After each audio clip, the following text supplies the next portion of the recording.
in the chat box, or you can unmute yourself and ask your question and answer session after the presentation. Looking forward to your active participation. Once again, welcome all, and I request Dr. Chandni Seth to share her expertise with us. Over to you, ma'am. Good evening, everyone. So today we will be talking about alpha glucosidase inhibitors. And are they just good to have, or are they must have for our Indian patients? So I hope my slides are visible now. Yes, ma'am. Visible.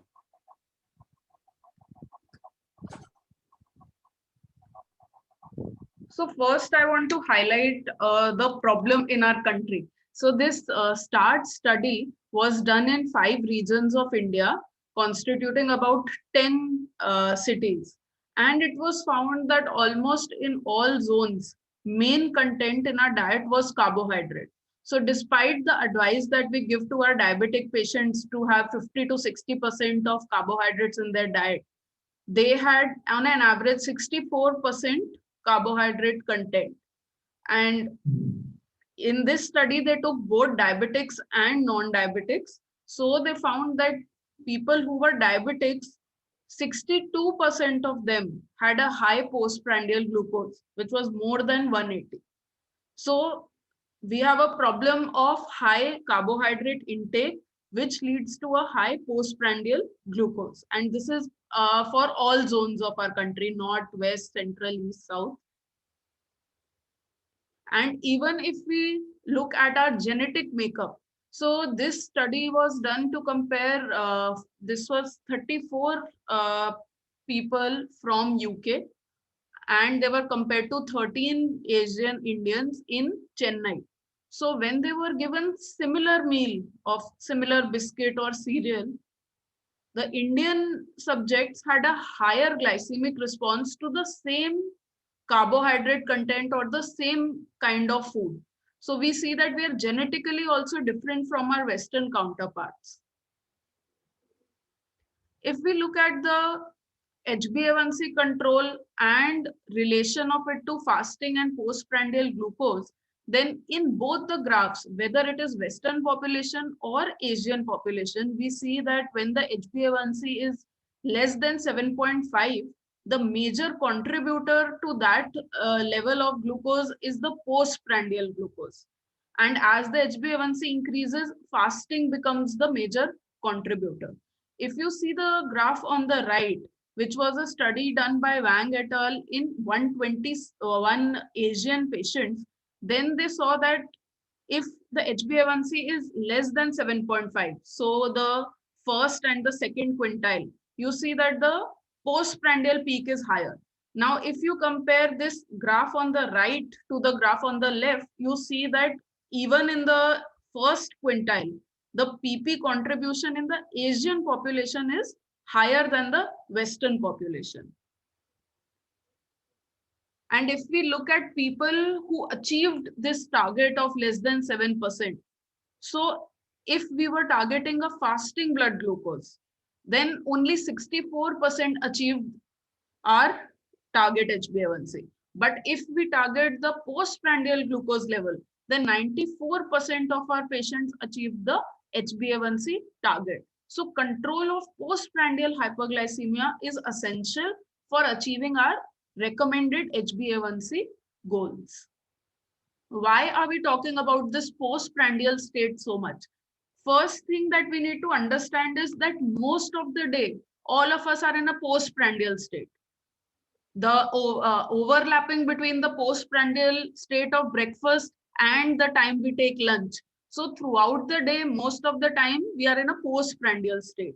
Now, various studies have been done which show us the harm of this postprandial hyperglycemia. So many studies have shown that it induces a low-grade inflammation, which disturbs the endothelial function. So there is decreased nitric oxide release. There is increased oxidative stress. If we look at our lipid profile, this postprandial sugar rise causes a high triglyceride level and a low HDL level. it causes more insulin resistance. If we look at the blood, there is hypercoagulability, there is platelet reactivity, platelet activation, and studies have been done which show that the carotid intima media thickness, which is a surrogate marker for our macrovascular complication, this has increased because of postprandial hyperglycemia and glycemic variability. So these are the harms of having postprandial hyperglycemia. There was a study done, HEART T2D study. Actually, this study was done in post acute MI patients to see to compare the importance of fasting and postprandial blood glucose, its effect on the CV events. But it did not show any significance. But what we can see in this graph is our Indian population.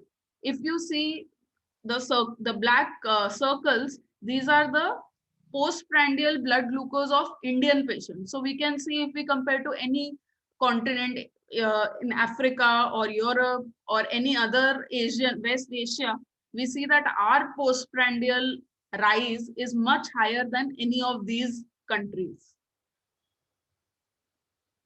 So coming on to the alpha glucosidase inhibitors. So basically alpha glucosidase is an enzyme in the microvilli of the intestine which helps us to digest our carbohydrates, oligosaccharide, disaccharide, and in turn, this will increase our blood glucose, postprandial blood glucose, increase insulin levels.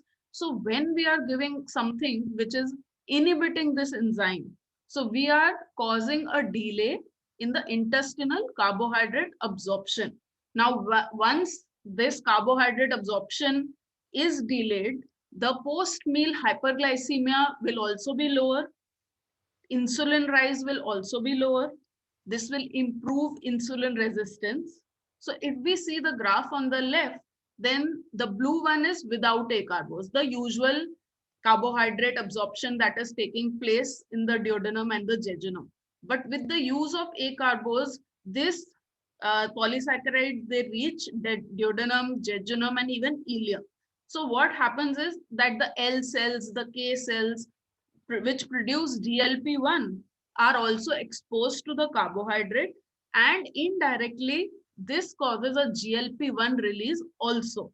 So again, that contributes to the blood sugar control. So what about the efficacy of these alpha glucosidase inhibitors? So a Cochrane systematic review and meta-analysis of acarbose has shown that it reduces HbA1c by minus 0.8%, postprandial by 41 mg per dl, and even fasting sugar is decreased by about 20 milligram per deciliter. So this is with monotherapy of acarbose monotherapy, and the doses used are not more than 50 mg thrice a day.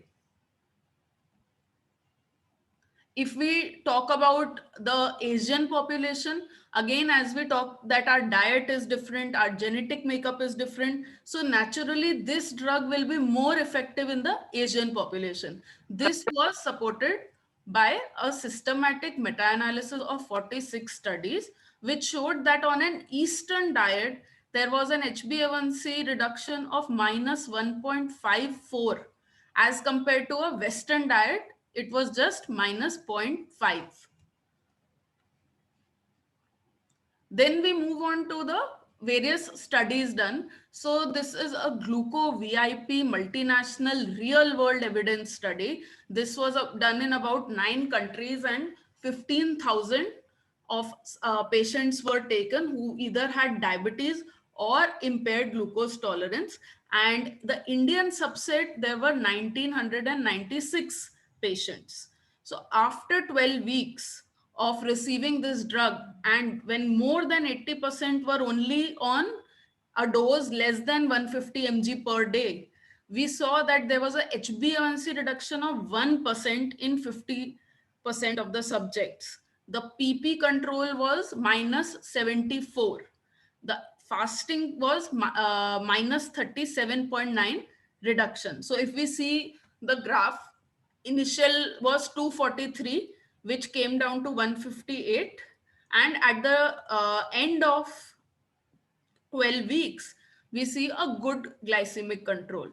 And not even not just HbA1c control, this group has shown a good effect on body weight, about 1.4 kg body weight reduction and about 1.6 centimeter waist circumference reduction. So this gluco-VIP study shows the importance and the benefit of using acarbose in the Indian population. Again, using acarbose versus using metformin as a first line therapy. This trial was done in China where 788 patients were enrolled, and acarbose versus metformin was compared. So in these newly diagnosed patients, HbA1c reduction was same for both the groups. Both reduced the HbA1c by minus 1.1%.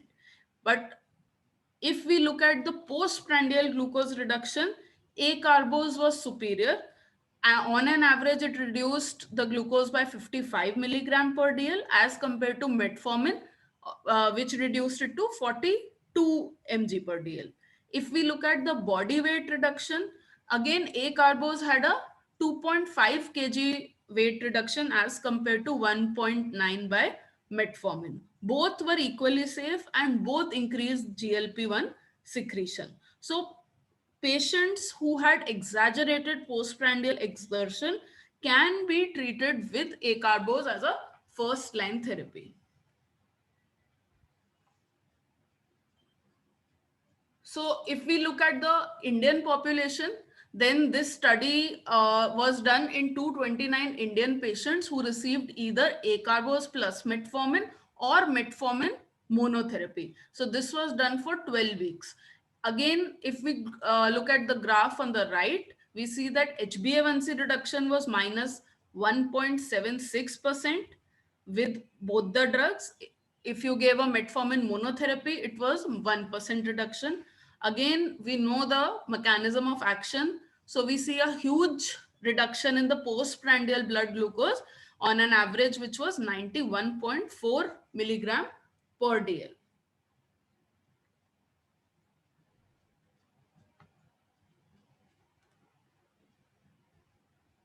And if we compare it to other drugs, which we usually use, whether it be DPP-4 inhibitors or SGLT2 inhibitors, this acarbose shows almost similar efficacy to these drugs.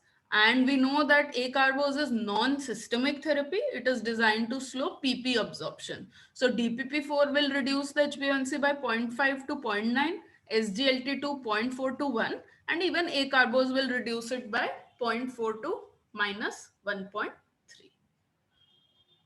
What if we add on this drug? So if we add on acarbose to sulfonylurea or metformin, again it will reduce the HbA1c by 0.6 to 0.9. If we add SGLT2, 0.6. If we add a DPP-4, 0.7 to 0.8. So almost similar efficacy for all these drugs. Now, the other drug that we use, the other alpha glucosidase inhibitor, is voglibose.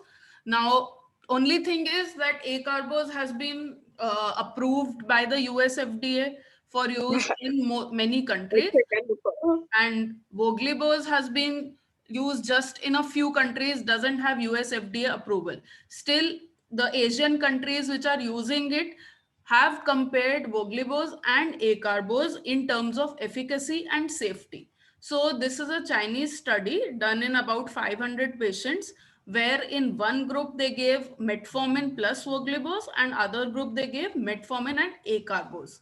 So this study has shown that acarbose reduced HbA1c by 0.93% as compared to voglibose, which reduced it by 0.69%.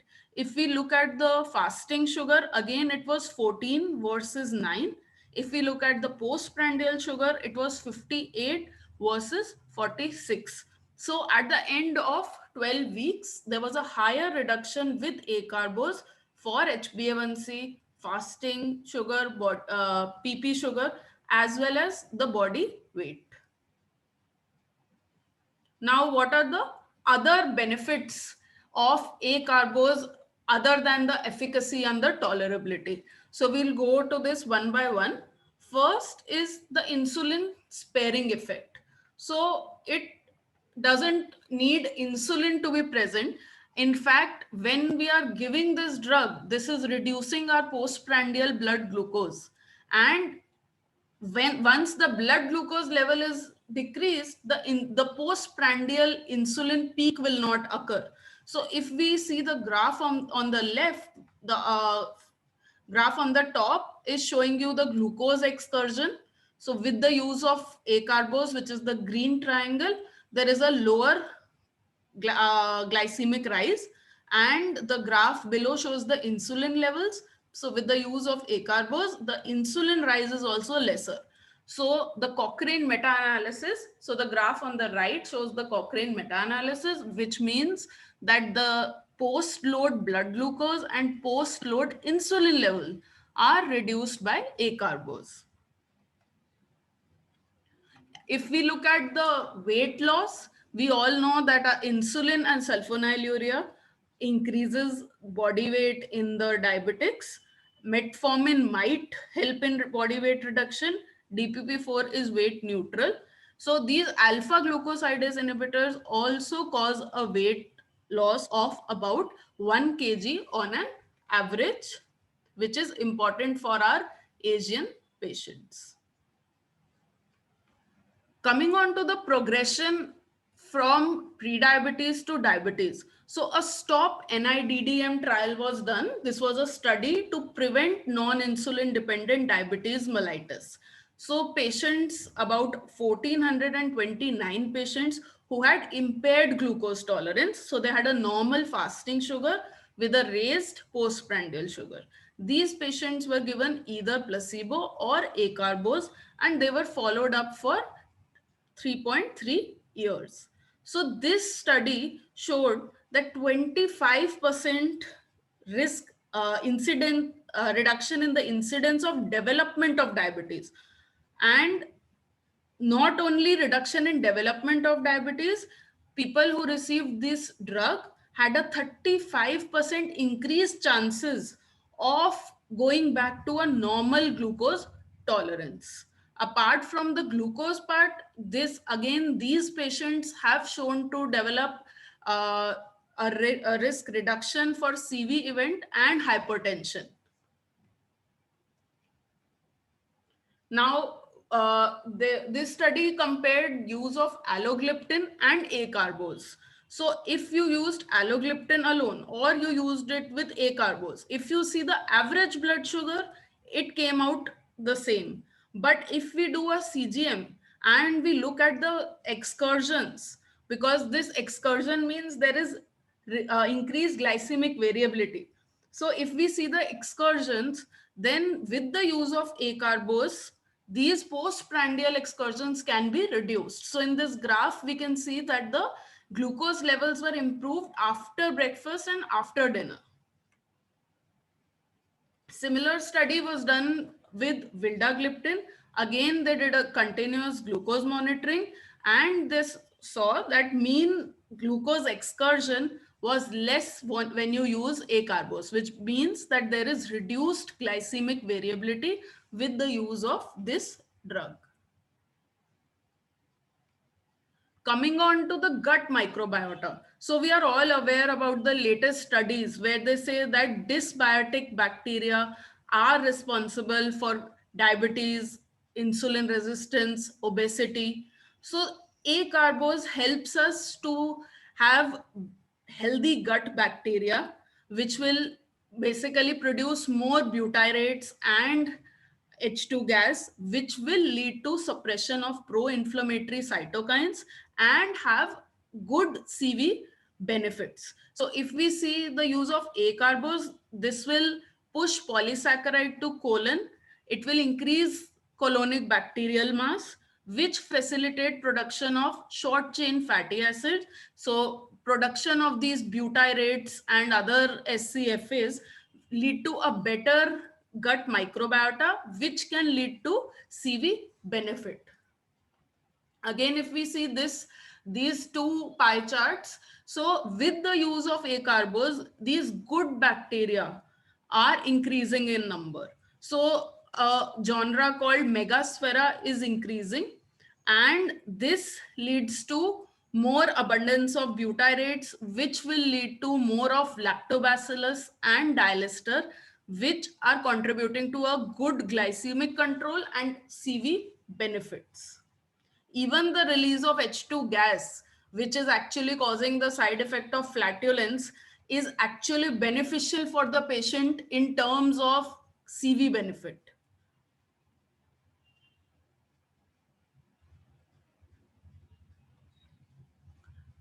There was a real world study in Taiwan. So they had patient database for about 10 years. So they compared 14,000 patients who were on acarbose and metformin versus about 2 lakh patients who were on sulfonylurea and metformin. So when they did propensity score matching and they saw both the groups, they saw that the group that was using acarbose had 33% risk reduction in ischemic stroke, 31% in atherosclerotic events, and even the hypoglycemia rate was low by 77%. So this real world evidence of acarbose as a second line OHA for reduction of atherosclerotic cardiovascular events, especially in an Asian population. So this was a real world study done in Taiwan. Then another cardiovascular outcome study was done for IGT patients. Again, it was shown that it is CV safe. There is no harm or no increase in MACE outcome, death, heart failure, or stroke outcomes. And if we look at all the latest guidelines, they have uh, placed alpha glucosidase inhibitors either as a first line or at least as a second line therapy. And if we look at the Indian context, then postprandial hyperglycemia is such a big problem in our country that we have a consensus statement only for the management of postprandial hyperglycemia. So this consensus recommends the use of AGIs as a first line drug in early type 2 diabetes, as well as with any OAD or with insulin. And since most of the studies have been done on acarbose, that we have already discussed about the CV benefits in RCTs as well as real world studies, so acarbose is recommended. And we've already discussed that Indian diet has a more carbohydrate load and increases the odds of post meal glucose and lipid excursions. Even if we look at the RSSDI ESI 2019 recommendations, so AGIs have a place in controlling this postprandial hyperglycemia.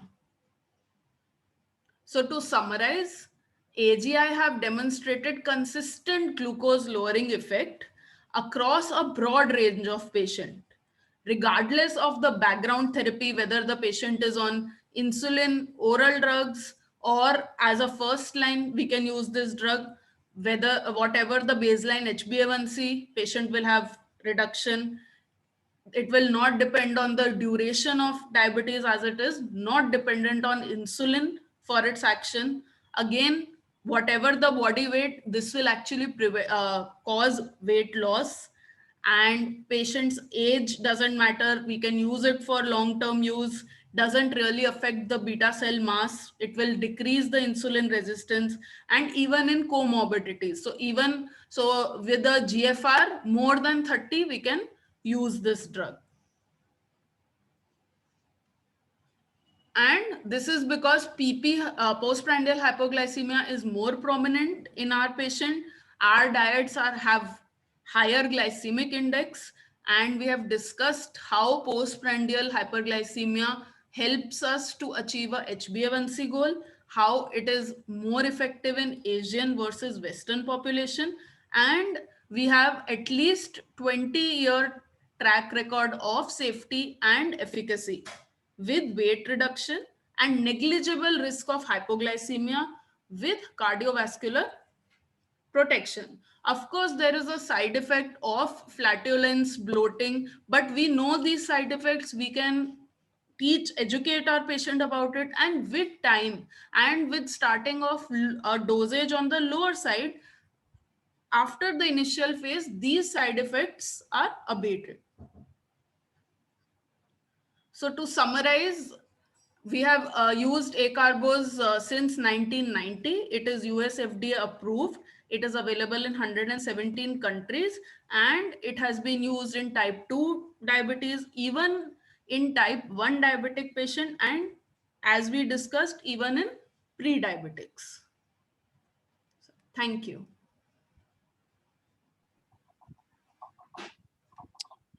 Thank you, ma'am, for such an insightful session, for sharing your thoughts and expertise with us. It was really helpful to understand the role of acarbose in the management of diabetes.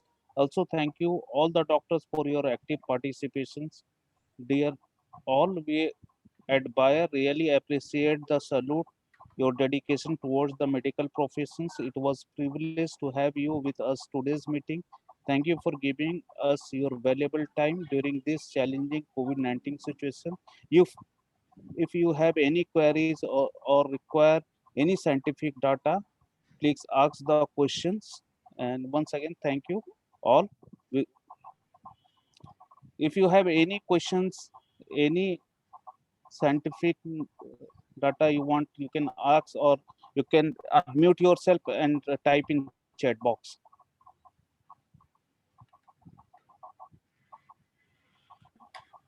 Yes, hi, Dr. Chandni. This is Dr. Vishal, therapy lead for Glucobay.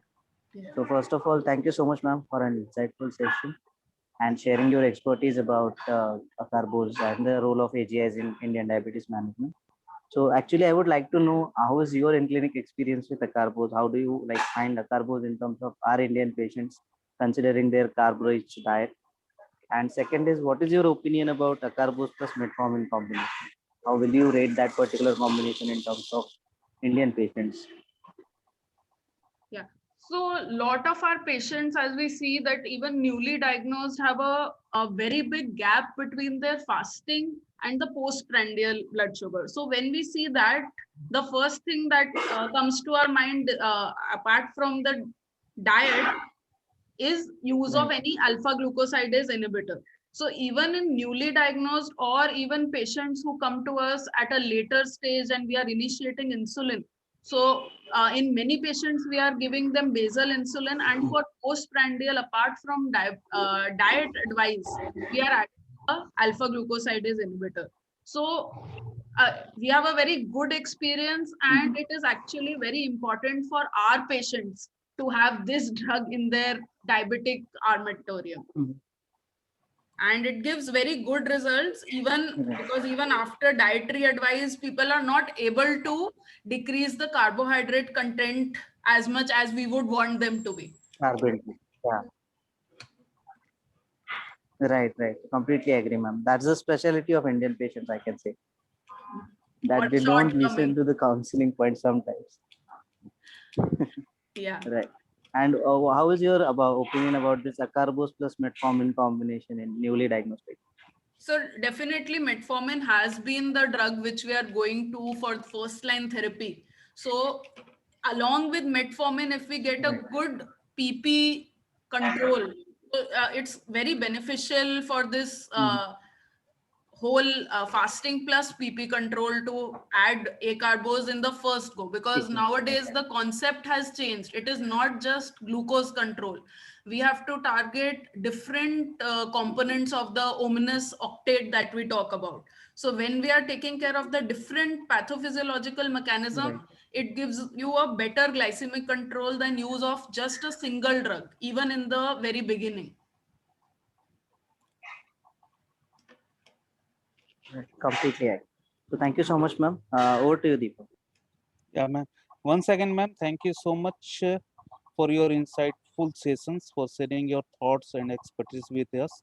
And once again, thank you all. With your permission, ma'am, we conclude this meeting. Thank you and stay safe and stay healthy. Thank you.